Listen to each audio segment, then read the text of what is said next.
excited. I'm here with Matt Barnes, 2002 NBA draft, but played for 14 seasons, just all around one of those players that you've seen it. Host of the podcast, All the Smoke. And if you couldn't tell, the name fits, wants all the smoke, and he's an advocate for cannabis. So, Matt, thank you for joining me on remotely. Oh, thank you for having me again. I apologize for, we were supposed to do this 2 times already. So I'm glad the third time ended up working, but it's a pleasure to be here with you today. Listen, you about to get you really wanted all the smoke from me, keep standing me up like that, but that's why I asked for your number personally, because I didn't want to have my assistant go through your agent and think I was trying to Hollywood you or something. So I wanted to personally let you know, like I promised, as soon as things slow down, I'm gonna jump on with you. You're lit. That was very transparent. I appreciate that. Of course, I don't really care. But the basketball community is starting to get worried now, Matt. Okay, it was first happened with Nate, and now I heard you lost to your trainer boss. What happened in that? What happened in that foot race? What's going on? That's funny. So he puts that on me every day too. It was something that it's no secret. I haven't done anything since I retired in 2017. I'm up about 20 pounds on my playing weight. So I literally just started working out maybe 4 weeks ago. And that was the first time since 2017 I've really been working out. So I'm just getting back in shape. And that was my second race. He didn't let you know that was my second race. So I just told him yesterday morning that by the end of January, I'm going to beat him and I'm going to film it this time. Because he had the camera rolling.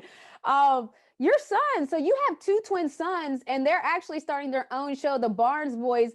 What should we expect with that? Are they going to be as opinionated as their dad? Like, what should we expect on their show? A fun new kind of energy. I don't really see kids in this space. They got an opportunity to do something for ESPN when the bubble first started, and they were a hit. The producers hit me like, yo, you got something with your boys. I was already thinking about doing something, but that kind of just stamped it and green lighted. I had to make sure I didn't have my dad goggles on. But, when ESPN said they loved what the Twins are doing, I was like, okay, we got something here. So we started their podcast. Hopefully we'll launch their first episode in the next week. We've already shot it. But just a fun kids' point of view on life, particularly sports, culture, music, social media, because all the time we're talking, you know what I mean? And we always are talking for kids and doing too much talking at times. So I just thought it would be refreshing to have their point of view from 12-year-old kids coming up in a crazy pandemic, presidential change, bubble NBA, just lifestyle. So their energy as twins is crazy. I mean, they'll probably end up wrestling or boxing at one point during the podcast, but it'll be something that's about 15 to 18 minutes long with just a lot of, they're very opinionated and intelligent when it comes to sports. They really tune in on it. So I'm excited for them to show that side of their knowledge, but then their connection as twins is so special. So I'm excited to show that as well. I like that. That's the Gen Z group. I did the same with my niece and my son, Gen Z and me. We have a show. So I get it. And you talked about ESPN and on the jump with, what was it? Rachel Nichols and Richard Jefferson. You talked about Athleisure Boy boycott the Olympics. Why? Like, tell me your thoughts on why do you think that? I didn't necessarily say they should. I said if they really want to make a statement, boycotting the Olympics is a bigger statement than actually boycotting your individual sport. Because there was so much talk about the bubble. Should they play? Should they not? I thought they should play because I felt like with the NBA message and logo behind them, their word travels worldwide. And that was my main reasoning. And obviously, as a fan of the sport, I just kind of wanted to see some smiles. There was a 5 or 6 month stretch where it was nothing but crying for the whole world. Yeah. You know what I mean? And although basketball doesn't solve problems, it can be a quick escape, I felt, for the world to just kind of watch and take your mind off the crazy world that's going on around us. So that was my reasoning behind it. But like I said, this message was more when I said that about if you're going to boycott the Olympics. This country has never been for us. And now that it's finally, we're starting to have footing and a voice, there's a lot of pushback. And, this is supposed to be the home, home of the free, land of the brave. But it's always been an issue to be African-American and a minority in this country. So like I said, I thought it would make more of a statement saying, hey, like until these unjust killings stop, until we get this crazy president out, whatever the situation, whatever they wanted to stand behind, I just felt like Olympic is kind of a statement to the entire world on the biggest stage. Love that. And staying on the NBA, Commissioner Adam Silver announced that the league would not be testing for marijuana this upcoming season. Now, I saw your post where you said that you want your couple hundred. I love it. I saw your post where you said you want your couple 100,000 back. Is that a real amount? Like, how many times do you think that you've been fined in the NBA? I think my fine total was a little bit over half a million, which is horrible if you think about it. But I did lose some money to it, but that was just kind of a joke to make humor. But I'm really happy for Michelle Roberts, who's the president of the Players Association, on Adam No, that's Silver, amazing. commissioner. They're starting to listen to their players, and I think it's important. It's something myself and Al Harrington, owner of Viola, have been pushing heavy, just to kind of understand what this plan is about. I think we get stuck on stigmas from the 80s that it's a gateway drug, and if you do it, you're a loser, and you're a gangbang. Whatever the stigmas behind it, it's wrong, you know. And I focus less on the high part of it and more of the educational and the beneficial sides to our body. You know, for me, to someone, and it wasn't something I was bragging about, but you know, when I asked, I started smoking at 14. And at the time, I didn't really know everything it was doing for me, but I just knew it allowed me to sleep at night. It allowed me to relax. It allowed me to focus when needed, because I had a really tough childhood. And carrying that through high school, through my career at UCLA, through my 14-year NBA career, like, it really started to understand, okay, like, this helps me, you know, take my mind off the trouble. This allows me to focus, you know, because I was someone who smoked before the games. This allowed me to focus and shut all the noise out off the court. This helps me sleep, which is needed with our crazy travel schedules. And either guys or some guys are drinking themselves to sleep or taking all kinds of pills that can put themselves to sleep. All I needed was some good California weed, and it was going to put me to sleep. So it was just something that, you know, I firmly believed in, and I took a lot of chances and lost money doing it. But at the same time, I'm proud to say, 3 years removed, that this is an actual happening now. Like, it's not all the way there, but like I said, I think the fact that Adam, you know, made that announcement is big. And I think too, It's really big. The NBA is really big on messaging, obviously, because our players are so transparent. You know, you could be the 12th man and have endorsements, you know, around the world still. So we really want to be careful about what we're putting out there to children. You know, me being a father of two 12-year-old boys, I really have to be careful with, you know, my advocacy and the way I kind of talk to them about it and that kind of stuff. So I think we're very image conscious, but the way I look at it is, it's not so much we're saying, hey, go smoke weed. We're just not testing for it. You know what I mean? And it could just be the end of it. You know what I mean? So that's all. It doesn't have to say, hey, go do this. It's just like, we're not testing. And that's how it used to be when I first came in league, is they would test you one time in the preseason. That was it. Yeah. And then so I got it. So usually it was the one time and done. So you can kind of figure your way out around it. Just question, because a lot of people are going to have this question. You don't think that do you think that it slowed your motor skills down? You said you would smoke right before the game. That didn't affect you none. Because I just think the casual fan would think that. I know that, like, I know from just experience with people that that's not true. But why do you think that does? Because there's a stigma with that too. I think, you know, cannabis affects everybody differently, and it may slow some people down. It may put some people to sleep. It may have a reverse effect on people. And I wasn't someone who literally smoked on the way to the game. So like, on a game day, we would have a shoot around at maybe 11 o'clock, 12 o'clock. That'd be for an hour. I would go home, smoke a joint, take a nap, get up, eat, shower, and go to the game. So within like a 4 or 5 hour window of playing, I would smoke. But like I said, it allowed me to take a great nap. It allowed me to focus, you know, because me, every night I had to guard the best player. So I'm guarding Kobe, LeBron. Facts. Talk your talk. That's a fact. I mean, so I had to really lock in on the task at hand. Like, that was my challenge every night. I wasn't going out there trying to score 20. I'm like, damn, how am I going to slow these dudes down? That was my you know, my train of thought. So, and quiet as kept, I had my off the court life was just as loud as my on the court life. You know what I mean? So to be able to tune out TMZ and all these blogs and people talking bad, it's not just something. My employer. Yeah, and that's not something most people can naturally do. So I just always found that cannabis was it for me. I love that. So speaking on fines, what are your thoughts on players being fined 100,000 if they take a load management day on a high profile game? Like, what are your thoughts on these big fines and even a Kyrie, a $25,000 fine for not doing the media? Like, there's a lot of people feeling a lot of ways about how big the fines are. Like, what are your thoughts about that? I don't agree with the fines, obviously, but I think the NBA, we're in unprecedented and uncharted times. So the NBA is trying to find a way to make a shortened season work under a certain time frame and bring the best product to our fans. You know what I mean? Yeah. So they knew with the fast turnaround that the season's gonna start off as a crawl, you know, and people have to understand, I'm sure you're gonna see Braun on Christmas, but then I'm sure you may see Braun take a few games off after Christmas in Yeah. early January, and just really try to understand that, you know, no matter what you said, the ratings were down, they were in the bubble. The playoffs last year in the bubble were incredible. The Yeah, energy, they were great. the back and forth, the series alone, like the new stars that were born. So you have to understand that that's what you want at the end. We're starting to see guys get hurt left and right, and understand that this is, you know, rest in peace to the homie Nip. This is a marathon, not a sprint.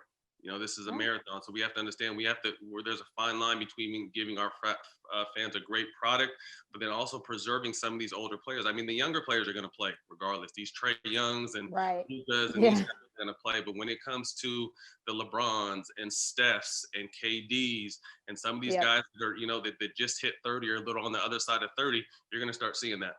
Yeah, and to your point, 9% of the players tested positive going into training camp. So they're doing something drastic to kind of get everything under control. I want to shift gears a little bit. Congratulate you. What is it? Generated content of the year, all the smoke. Congratulations on your podcast. I mean, that's amazing. Can you just tell me? We can assume, but how did you get the name? How did it come about? Like, how did you start your pod? Man, to be honest with you, it was completely luck. Steven Really? Jackson and I were both respectively doing Fox and ESPN, and we were just getting a lot of feedback on our social media that, you know, you guys are great. We love your raw, unfiltered truth. You know, you guys make the show better, blah, blah, blah. So we kind of like, okay, shit, well, we might have, we might have a career in this. And then Fox took a chance and started putting me and Jack on shows together, and then kind of saw our chemistry and the way we played off each other on that show. So we were at my house in the Bay one time just watching a game and smoking. I'm just like, let's do a podcast. And even though I promised I didn't know what a podcast was, I knew that with ESPN we had to walk a fine line. You know, that's Disney. You know what I Yeah. mean? So you're not, you know, you got to fall in line or fall off the rail. But I just knew you can unfilteredly be yourself. And although I feel like I do a fairly good job on ESPN, I feel like on All the Smoke, you're gonna get the real me, how I would talk off camera, but I'm actually on camera talking. So I just felt like it would be Yeah. a great opportunity for me and Jack to just, you know, really talk to the world, because this is how the world is moving. You know, obviously ESPN is great, but the world wants real, consistent, Yep. and truths. And we've been able to do that. We've been able to humanize our guests. We've had some of the biggest guests in the world. And like I said, it was just all random luck. I shot something for DeMarcus Cousins' documentary, and one of the producers, he's like, "Hey, I heard you want to do a podcast." I'm like, "First of all, how did you hear that?" What? Yeah, I'm thinking about it. He's like, "You need to talk to Showtime." And Wow. took a meeting with Showtime, and they signed us that day. Like, no sizzle, no nothing, just kind of believed in my vision and Wow. the game I was pitching to them. And you know, now just barely over a year later, we're being nominated left and right for awards, and really leaned on as one of the podcasts, of our people. And rightfully so, because it's really is a good show. All the smoke, if you haven't seen it. Now, I saw something on your social media. You were doing push-ups. Can you explain? Because people, this is a whole new world. I want to introduce people to a whole new world. What Yeah. is a now? I like people. We know what a push-up is. What is a push-up? So I bet Steven Jackson. I was really high on the Clippers last year. I thought they were built to beat the Lakers and win a championship, but I was wrong. So he and I had bet. He actually had bet me 25 push-ups, but he didn't remember, so I wasn't going to remind him. So I had to pay him 10 push-ups for, you know, the Clippers not making it to play the Lakers. So a push-up basically is just a push-up, but every time you go down, you inhale, and when you come up, you exhale. So however many push-ups you have to do, that's how many times you have to hit the joint and let it out. Hit the joint, let it out while you're doing push-ups without stopping. So it's tough. I got iron lungs. Kidding. But it's something that we started. It kind of went viral, and people love it. Yeah, it went viral. That's why I asked about it. It's amazing. And just, hitting on the things that you're doing. And I'm laughing because this is a new normal, like the NBA is not testing. This is a new normal. All this smoke is a new norm. And Forbes, so you started working as an advisor for Ease. And in Forbes, you were quoted saying, when I think about urban neighborhoods across the country, so many families were ripped apart because of the criminalization of cannabis. That's why I'm happy to join Ease as an advisor of their board of directors. Can you tell me about the Momentum Acceleration Program? Like, tell me about what you're doing over there. It's so dope. So yeah, I was lucky to jump on with Ease. They were someone I kind of just watched from afar. When I first stopped playing, I launched a quick roll, a line of pre-rolls, and I was going to team up with Ease, but just I went ended up going a different direction. But a friend of mine got hired by them. One of my brothers, Rashad Johnson, who graduated from Morehouse. And he's just like, we're kind of changing the face and the direction, and we have this really cool give back program. So he kind of started telling me what the program was about, and it was great. You know what I mean? I think this cannabis space is represented by less than 1% minorities. And Yep. we were the ones that were most directly affected on the war on drugs. My dad was, a part-time drug dealer, so I saw it firsthand. So, to think now that this is legal and corporations are making millions and millions of dollars off it, there's still a lot of incarcerated minorities, particularly Black, and then there's we're also getting pushed out of this cannabis Why do space. you think it's so hard to get into the cannabis space? Because that's a highly talked about topic now, like just even getting in. So like what's making it so hard? It takes a lot of liquid cash to get into this space. You know what I mean? Because you have to pay for licenses, you have to really pay, teach yourself or go to some classes and learn how to run this business. You have to be able to get the real estate. You have to do there's a lot of hoops and things to jump in and out of. And for the most part, it's just like, our community hasn't really, we've had a handful of, but we're not known for having our own businesses. You know what I mean? It's particularly dominated by other races, so this is a business that we all want to jump into, but not necessarily prepared for financially, mentally, or even sometimes qualified for. So that's why I think the Momentum program is great. We give, we pick 10 social equity applicants, give them $50,000, and then allow them to lean on Ease's resources to learn how to run the business or whatever particular field you're going into. You have access to all Ease's amenities to kind of really help you grow and sustain a business. And then once we kind of feel like they're at a point where they're ready to really go out there and get some real capital, we'll put them in front of big time investors too. So I just think they're doing a great job of kind of trying to balance the playing field. I'm excited that we're going to expand nationally. So we're headed to the East Coast, and I think it's going to be, a big deal, because like I said, we're less than 1% by a drug that has ravaged our communities and our families. So we really need to have a footprint in this space. And, I just want to continue to use my platform, my voice to help people that look like me get in here. No, I love that. And even just talking about how it's ravaged families and communities, you were able and to hit on for all the smoke you talk about, you had some of the biggest guests. You had a conversation with President-elect Joe Biden about the crime bill, the 2021 crime bill, and how it will fix the damage of the 94 crime bill. What were just some takeaways that you had from that conversation? Um, just kind of trying to understand the bigger picture. And I think, I'm not saying Biden is the save all be all and he's going to change, but I think he's definitely better than what we had, and he can, take a step in the right direction. But if you backtrack, in the 80s, the government put what in our neighborhoods, crack and guns, and turned our neighborhoods crazy. So in the early 90s, something had to be done. And that crime bill passed unanimously, and obviously all the parts weren't great to it by any means. There was a lot of messed up parts that really hurt our communities, but it set some kind of rule and standard to kind of get some kind of organization back in our communities. So fast forwarding to now, during this debate, and, you saw for the first time a lot of athletes and celebrities really use their platforms to speak their political piece in their mind. And I was someone who was going to choose Joe Biden. He wasn't my first choice, obviously. But when everyone else dropped out, it was, we were left with Joe, and I kind of started looking and studying up on him. And just to understand, the first thing that most people, minorities, particularly Black people, say is, I'm not voting for him because of the crime bill. So I wanted to ask him straight up, like, what are you going to, when you hear that, what are you going to do to change that? Because although it wasn't intended, or was it intended, it really affected our communities in particular hard. And he gave me his reasoning. And, you look, we're a month removed now, and, he's, I think, finally going to be able to accept it after all that Trump is crying and screaming about. But, we're heading in a new direction. So, I mean, with the show, with me in general, just because he was the president-elect and is about to be the president, I couldn't sugarcoat my approach, because these are No, I love it. Yeah. people really want to know, because like I said, it really affected our community. So now that he and Harris are in office, this is not something where we kind of exhale. We have to stay engaged, and we have to keep pressing them. I already have my team reaching out to hopefully sit down with them in 2021, because I feel like, we had a big effect on him being elected.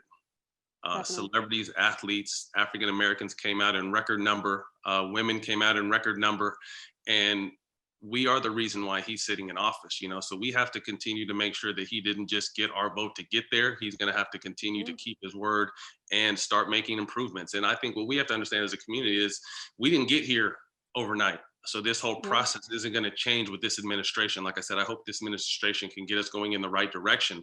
But it's going to take a while to get everything we're fighting for in 2020. So when I talk about this, most of the time I speak on how everything we're fighting for today is going to really affect our children and their children, and they're going to see the benefits. But this is a really turning point, because I feel like the first time in our history, our voices are being heard, and we actually have firm footing in a country like in the United States. Excuse me. No, and I love that. And you even brought up celebrities and athletes, and you were talking on 95 The Game, and you gave such a powerful answer as to why you're bothered that a lot of people felt that NBA players don't have room to complain. When the bubble was going on, there was a lot of chatter about, oh, why are these NBA players complaining? They're millionaires, they have everything.